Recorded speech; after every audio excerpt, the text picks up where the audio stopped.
Okay, ito si Nico David, Pinoy na Pinoy. Instead of blaming the kids for being weak, why not blame the family, schools, and government for not guiding them correctly? Now, hanggang sa huli, ang Pilipino, hahanap yan ng sisisihin nila. 'Di ba?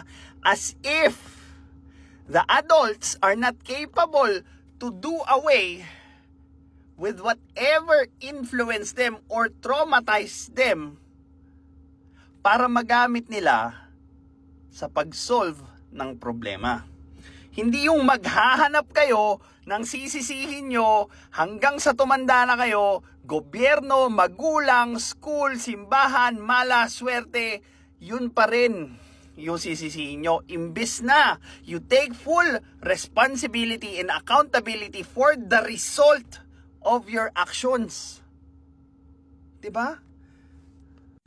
Ano naman ngayon kung nagkamali ka?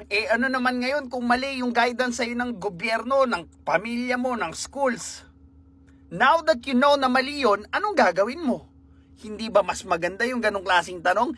Instead na mas stuck ka sa nakaraan and blame everyone except for yourself kung bakit ka mahirap, kung bakit pangit yung buhay mo, kung bakit pangit yung mga resulta ng mga ginagawa mo, try mo naman maging responsable doon sa resulta ng actions mo. Gets mo? Well, this is Pinoy Extreme. Have a good day.